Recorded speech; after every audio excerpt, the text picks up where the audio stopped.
58 गांवों से आए हुए गुरु दक्ष प्रजापति महाराज की संतान, जिन्हें हमारे शास्त्रों में श्रेष्ठ मानव की उपाधि प्राप्त है, ऐसे समाज के इस महासम्मेलन में सुदूर हरियाणा से आए हुए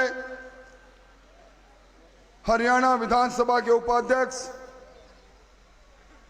और इस देश के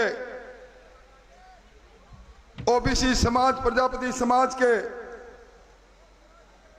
सर्वमान्य नेता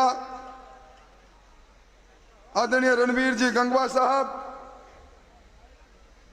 प्रदेश में भारतीय जनता पार्टी के विशाल परिवार में ओबीसी समाज की अगुवाई करने वाले भाई चंपालाल जी गैदर, अभी अभी जिनका भाषण सुना मेरे धर्म के भाई भाई चंद्राराम जी, नौजवान सरपंच भाई लीलाधर जी, मंच पर विराजे मदन जी गुरी साहब,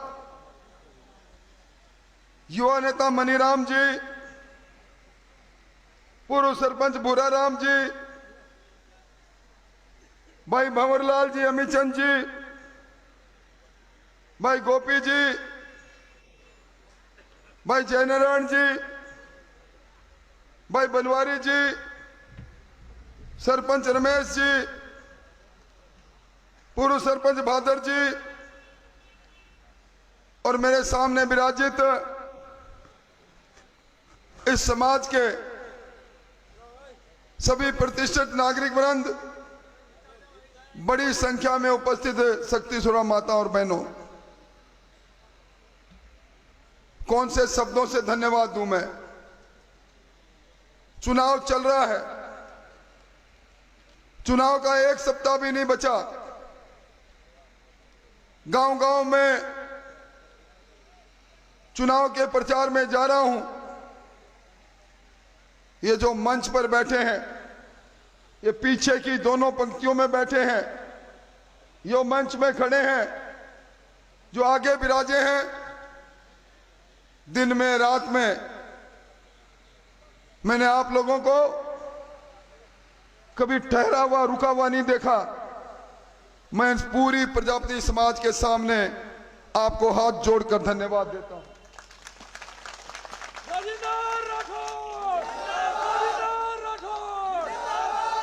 भाइयों, ये लोकतंत्र का युद्ध है। इस लोकतंत्र के युद्ध में अब ना भाला उठाना है, ना तलवार उठानी है, ना सर कटाना है। अब सर गिनाने का वक्त है, अब बटन दबाने का वक्त है। और आपको जब मैं देखता हूं, मुझे याद आता है मेरी राजनीति की धरती जब मैं तलाश कर रहा था 1985-1990 के अंदर, जब मैं अपने आप को स्थापित करने की कोशिश कर रहा था। विश्वविद्यालय से निकलकर जब मैं सक्रिय राजनीति में आ रहा था, महात्मा से कह रहा हूं, मन से कह रहा हूं, सबसे पहले अगर किसी समाज ने खड़े होकर मुझे कहा राजू भैया आगे बढ़ो, वो प्रजापति समाज के लोग थे। अब वो लोग हैं जो मूल में है, आत्मा में है। और मुझे बड़े अफसोस के साथ कहना पड़ता है, यहां सरपंच लोग बैठे हैं, जनप्रतिनिधि बैठे हैं। पिछले 5 सालों में इस तारानगर की पंचायत समिति हो चाहे राजगढ़ की हो, आप लोगों के साथ जो व्यवहार हुआ, आपको राजनीतिक रूप से जो प्रताड़ित किया गया, वो किसी से छुपा हुआ नहीं है। आज वही लोग जो कल तक आपको दोयम दर्जे का नागरिक मानते थे, अब आपके वोट ठगने के लिए पार्टी की बात कर रहे हैं। भाइयों, इस लूट और झूठ की सरकार को आपने देखा है, और इस भ्रष्टाचार के तांडव में डूबी हुई सरकार और इसके प्रतिनिधि के तौर पर आपने नरेंद्र बुढ़ानिया जी का अभिमान देखा है। आज बुढ़ानिया जी नहर की बात कर रहे हैं। मैं 200 गांव में जाके आया हूं। 7 गांवों के अलावा कोई गांव मुझे ऐसा मिला नहीं जिसमें पीने का पानी को लेकर हाहाकार नहीं मचा था। उसी नहर से पीने का पानी आता है।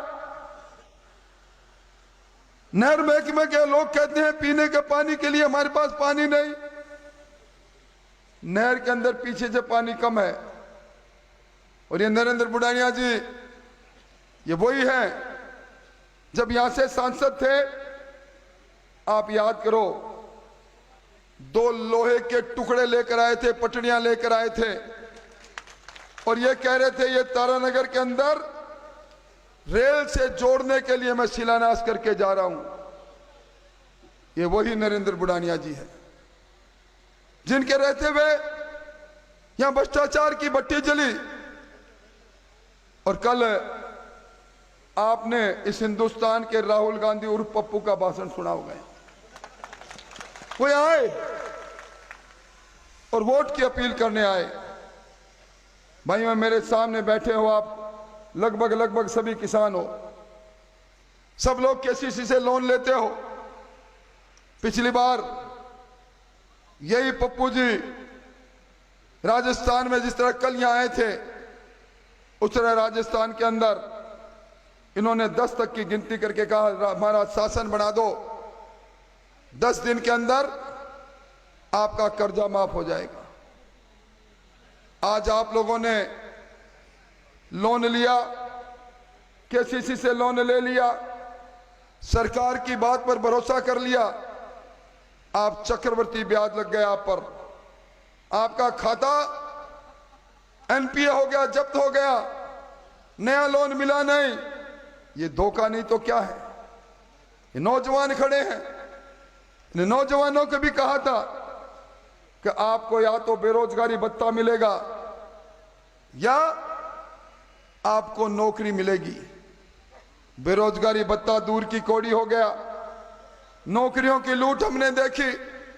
इस वीक सरकार में पेपर लीक हमने देखा। भाइयों, आपके वोट को ठगने के लिए कई तरह के फ्रेबी आपके बीच में आ रहे हैं। मैं तो एक ही बात कह सकता हूं कि इस ओबीसी समाज को अगर किसी ने ओबीसी कमीशन को संवैधानिक दर्जा दिया तो दुनिया के सबसे लोकप्रिय नेता नरेंद्र मोदी ने दिया। आज इस हिंदुस्तान के अंदर सरकार में सबसे ज्यादा मंत्री किसी वर्ग के हैं तो ओबीसी वर्ग के हैं। ओबीसी वर्ग के प्रधानमंत्री जी हैं। दुनिया में डंका बज रहा है।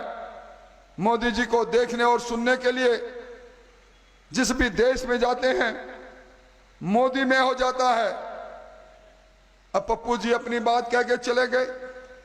कल मोदी जी ठीक 10 बजे आपको ये कहने आ रहे हैं कि भारतीय जनता पार्टी के उम्मीदवारों को जिताओ, डबल इंजन की सरकार बनाओ। आपको उस सभा में आने के लिए भी मैं पीले चावल दे रहा हूं। मैं तो कोई लंबी बात नहीं कहूंगा। अभी चंद्राराम जी ने छात्रावास, मां श्री यादव छात्रावास की बात कही। मैं ये बात कर रहा हूं कि इस 6 फुट 2 इंच के इंसान को प्रधान सेवक बना देना, आपके पहले 3 महीने में छात्रावास की जमीन का आवंटित कराऊंगा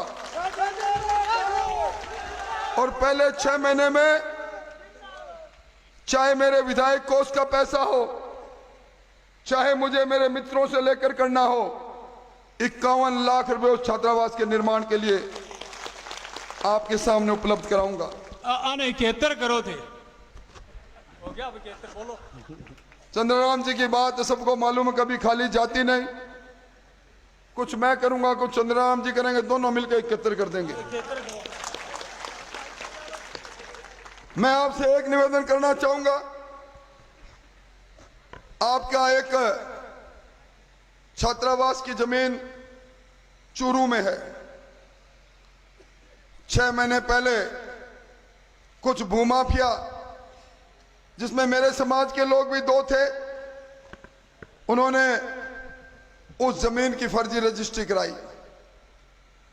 सुरेश जी प्रजापत, चंद्रराम जी, भाई मदन जी गुरी, इन सब लोगों ने कहा हमारी जमीन जो 10 साल से ज्यादा हमारी थी, भूमाफिया इस पर निगाह लगाए बैठे हैं। 1992 को वो जमीन मैंने आवंटित कराई थी। ये सारा मंच बैठा है, ये आपका राजेंद्र राठौड़ उर्फ राजेंद्र प्रजापत तन के खड़ा हो गया। मैंने उन सब लोगों से सीधी लड़ाई लड़ी। मैंने कहा जो समाज पिछले 35 वर्षों से मुझे प्यार देता है, अपनत्व देता है, उसकी जमीन पर अगर कोई आंख भी गड़ाएगा तो उसकी आंख निकाल लूंगा, उसकी जमीन जाने नहीं दूंगा। राजेंद्र राठौड़, राजेंद्र राठौड़।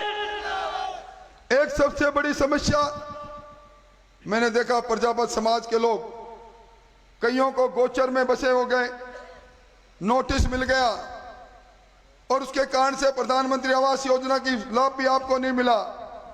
आप चिंता मत करना, मत की पेटी से डबल इंजन की सरकार पैदा हो रही है। जोरदार तालियां। कानून बनाकर आपकी इस जमीन को जो आपके पास जब बसे हुए हैं उसको नियमित करने का काम करूंगा। मैं अंत में यही कहूंगा कि मुझे आप मतदाता नहीं, मत निर्माता की जरूरत है। मेरा अनुभव है, राजनीति में बड़ा लंबा अनुभव है। मैंने मेरी जिंदगी में प्रजापत समाज के किसी व्यक्ति को अकेले नहीं देखा। चाहे ढाणी में बैठा हो, किसी गांव में बैठा हो, अपनी साख से, विश्वास से वो 3600 कौमों को साथ लेकर चलता है। ये प्रजातंत्र का ये युद्ध में बुढ़ानिया जी किसी बात को करते होंगे, मैं तो इसी मंच से कहता हूं, बुढ़ानिया जी 36 कौम राजेंद्र राठौड़ के साथ खड़ी है। चिंता नहीं, आप कितना ही नारा दे लो, भारतीय जनता पार्टी के हर कौम, चाहे वो किसान जाट हो, प्रजापत हो, खाती हो, राजपूत हो, SC ST के लोग हो, सारे लोग आज इस लूट और झूठ की सरकार को दफन करना चाहते हैं। मैं पूरे राजस्थान में जाकर आया हूं। मेरा आपसे यही निवेदन है, इस समय प्रतिपक्ष का नेता हूं, पूरे राजस्थान में जाना भी पड़ेगा। आज के बाद इस समाज से अपनत्व की अपील करता हूं, मार्मिक अपील करता हूं, हाथ जोड़कर अपील करता हूं, आज के बाद आप राजेंद्र राठौड़ बन जाओ। आपको मेरे प्यार के रिश्ते की कसम, मैं अब तक की मेरी राजनीति में पूरे राजस्थान के अंदर एक समाज के व्यक्ति को खड़ा कर देना, मेरे पास आया हो, मेरा दरवाजा खटखटाया हो, मुझसे मिला हो, मैंने छाती के लगाकर, गले में लगाकर भाई के रूप में कहा, बात नहीं की होता। राजेंद्र राठौड़। सबको तो भगवान भी राजी नहीं रख सकता। हो सकता है किसी भाई के मन में कोई दर्द लिए हो, पर मेरी नीति और नीयत कभी खोटी नहीं थी। इसलिए आज आपको यहां बुलाने के पीछे 2 मकसद थे। एक मकसद, अब आपको खंदक की लड़ाई प्रारंभ हो गई। अपने अपने बूथ पर, अपने अपने गांव में, अब सिर्फ तारानगर में कल के अलावा आना नहीं। कल तो दुनिया के सबसे लोकप्रिय नेता नरेंद्र मोदी आ रहे हैं, पीले चावल मैंने आपको दिए हैं, कल तो पधारो। कल के बाद आपका संघर्ष, आपके लड़ाई, आपका युद्ध, अगर मुझे मानते हो, मंच पर बैठे इस कोने से उस कोने तक के नेताओं को मानते हो, पीछे बैठे इन खड़े सब लोगों की बात मानते हो तो अब 25 तारीख के बाद ही तारानगर आना, अब अपने अपने गांव में इस लड़ाई को लड़ो। ये चुनाव राजस्थान के अंदर खुशहाली का पैगाम लेकर आएगा। ये लूट और झूठ की सरकार को समाप्त करेगा। ये गहलोत साहब की लाल डायरी की सरकार, ये नाथी के बाड़े की सरकार, जिस सरकार के मंत्री खुद कहते हैं हमारी सरकार का अलाइनमेंट ठीक नहीं, हमारी सरकार में बहन बेटी सुरक्षित नहीं। आज जिस प्रकार का वातावरण बना है राजस्थान के अंदर, मैंने पहली बार गैंगस्टरों को प्रोटेक्शन मनी दो, पैसा दो, नहीं तो गोली से उड़ा देंगे, इस प्रकार का वातावरण बनने देखा है। इस सारे वातावरण को तोड़ने के लिए 36 कौम बरादरी को साथ लेकर यह आपका बंदा आपसे झोली पजाकर कह रहा है आप राजेंद्र राठौड़ नहीं राजेंद्र प्रजापत बनो। सब मिलकर मेरी मदद करो। और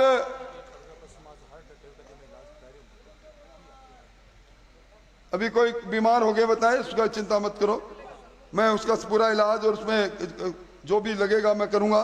तो आप सब लोगों से निवेदन है कि आज अब मुझे वापस आपकी गांव की चौपाल में आप मिलोगे। कल अपने प्रधानमंत्री जी की सभा में आप सबको आना है, पीले चावल देने हैं। हाथ खड़े करके विश्वास दिलाओ कि आप मेरे साथ हो। और मैं आपके इन असंख्य हाथों में, आपके इन असंख्य हाथों में आज के बाद मेरे 2 हाथ मान और कभी राजेंद्र राठौड़, अगर कभी हाथ कटने की बारी आएगी तो पहले आपके 6 फुट 2 इंच के इंसान के हाथ कटेंगे। बहुत बहुत धन्यवाद, बहुत बहुत